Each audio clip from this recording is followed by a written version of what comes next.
എല്ലാവർക്കും നമസ്കാരം. ഞാൻ ജയശ്രീ കിഷോർ. ഇന്ന് ഞാൻ പറയാൻ പോകുന്ന കഥ ഏതാണെന്ന് വെച്ചിട്ടുണ്ടെങ്കിൽ, പൊതുവെ എല്ലാം ഇപ്പം നമ്മൾ സമൂഹത്തിലായാലും ശരി, നമ്മൾക്ക് വ്യക്തിപരമായിട്ട് എടുത്താലും ശരി, നമ്മൾ പഠിച്ചു വെച്ചിട്ടുള്ള ചില കാര്യങ്ങളുണ്ട്. അതിൽ നിന്നൊന്നും മാറി ചിന്തിക്കാൻ എല്ലാവർക്കും ബുദ്ധിമുട്ടാണ് അല്ലേ?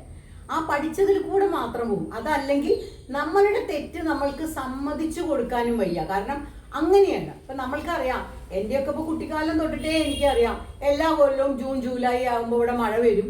എല്ലായിടത്തും നമുക്കറിയാം മൺസൂണാണ്. മൺസൂൺ തുടങ്ങി കഴിഞ്ഞിട്ടുണ്ടെങ്കിൽ മഴ വരും. പക്ഷെ നമ്മുടെ ഡ്രെയിനേജ് സിസ്റ്റം ഒക്കെ നോക്കൂ എങ്ങനെയാണ് എന്നുള്ളത്.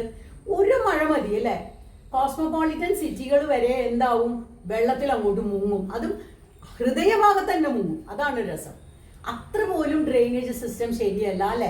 ഇന്നിപ്പോൾ എല്ലാവരും പുറത്തു പോകുന്നവരാണ്. എല്ലാവരും ഇന്ത്യയുടെ പുറത്തു പോയി അവിടുത്തെ കാര്യങ്ങൾ കണ്ട് തിരിച്ചു വരുമ്പോൾ എല്ലാവരും ചോദിക്കുന്ന ഒരു ചോദ്യമുണ്ട്: നമ്മുടെ രാജ്യം എന്തേ ഇങ്ങനെ ആവാത്തത് അല്ലേ? നമ്മുടെ രാജ്യം എന്തുകൊണ്ട് ഇങ്ങനെ ആവുന്നില്ല എന്നുള്ളത് ചോദിക്കാത്ത ആരും തന്നെ ഉണ്ടെന്ന് എനിക്ക് തോന്നുന്നില്ല.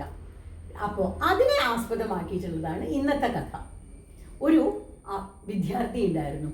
വിദ്യാർത്ഥി എന്ന് വെച്ചിട്ടുണ്ടെങ്കിൽ അദ്ദേഹത്തിൻ്റെ ഉപരിപഠനമൊക്കെ കഴിഞ്ഞ ഒരു വിദ്യാർത്ഥി. അദ്ദേഹം ഒരു റിസർച്ചിന് വേണ്ടി പോവുകയാണ്. അപ്പോൾ അദ്ദേഹത്തിന് അറിയേണ്ടത് എന്താണെന്ന് വെച്ചാൽ, ഗംഗാ നദിയെക്കുറിച്ചാണ് റിസർച്ച്. അപ്പോൾ ഗംഗയെക്കുറിച്ച് പഠിക്കണം. അതിന് വേണ്ടിയിട്ടാണ് അദ്ദേഹം വരുന്നത്.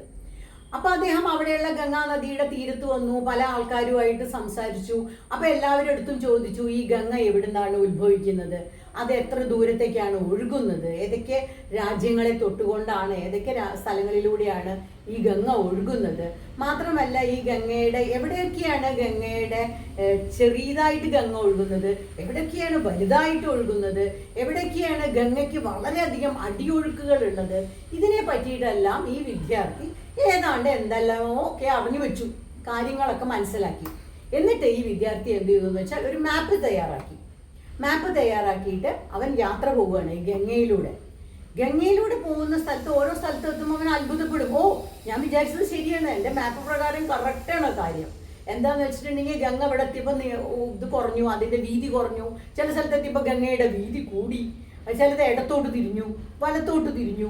ഇതൊക്കെ അവന് ഞാൻ വളരെ കേമൻ തന്നെ, എൻ്റെ കണ്ടുപിടുത്തങ്ങളും ഞാൻ റിസർച്ച് ചെയ്തതും വളരെ ശരിയാണ് എന്നുള്ള അഭിപ്രായത്തോട് കൂടിയിട്ട് ഇയാൾ ഇങ്ങനെ ബോട്ടിൽ പോയിക്കൊണ്ടിരിക്കുകയാണ്. ഒരു സ്ഥലത്തെത്തിയപ്പോൾ വലത്തോട്ട് തിരിയേണ്ട ഗംഗ അതേ ഇടത്തോട്ട് തിരിയുന്നു. ഇതുവരെ ഞാൻ പഠിച്ചതൊക്കെ അബദ്ധമായി പോയോ? ഇങ്ങോട്ടല്ലല്ലോ തിരിയേണ്ടത്. ഗംഗ എങ്ങനെ ഇടത്തോട്ട് തിരിയും? ഗംഗ വലത്തോട്ടാണ് തിരിയേണ്ടത്. ഇവിടെ വെച്ചിട്ട് എൻ്റെ മാപ്പ് തെറ്റിയിരിക്കുന്നു. മാപ്പ് തെറ്റിയെന്ന് സമ്മതിക്കാൻ ആ വിദ്യാർത്ഥിക്ക് പറ്റിയില്ല. മാപ്പ് തെറ്റിയതല്ല, എൻ്റെ അറിവാലാണ് തെറ്റ് പറ്റിയത്. അതവൻ സമ്മതിക്കുന്നില്ല. അവൻ എന്താ പറയുന്നത്? അത് പറ്റില്ല, അത് ഗംഗയുടെയാണ് കുഴപ്പം. ഗംഗ എങ്ങനെ അവിടെ വെച്ച് ഇപ്പുറത്തേക്ക് ഭാഗത്തേക്ക് തിരിയും? അതാണ് അവൻ്റെ ചോദ്യം. അപ്പോൾ ഇതേപോലെയാണ് ഇന്ന് നമ്മുടെ പ്രശ്നങ്ങൾ.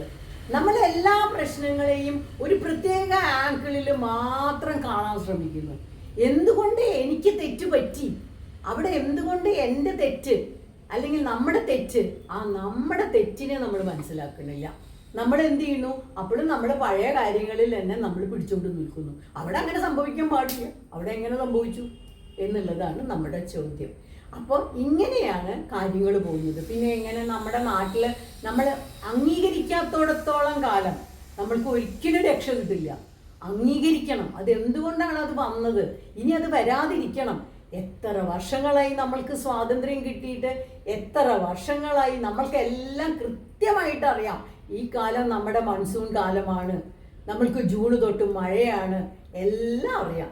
ഇനി ഈ മഴയുടെ കാര്യം മാത്രമല്ല കേട്ടോ, എല്ലാ കാര്യങ്ങളും, നാടിൻ്റെ നന്മയ്ക്കായ പല കാര്യങ്ങളും നമ്മൾക്ക് അറിയാം.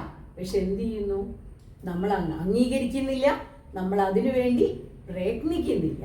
ഇന്ന് ഈ കൊച്ചു കഥ പറഞ്ഞുകൊണ്ട് എല്ലാവർക്കും നന്ദി, നമസ്കാരം.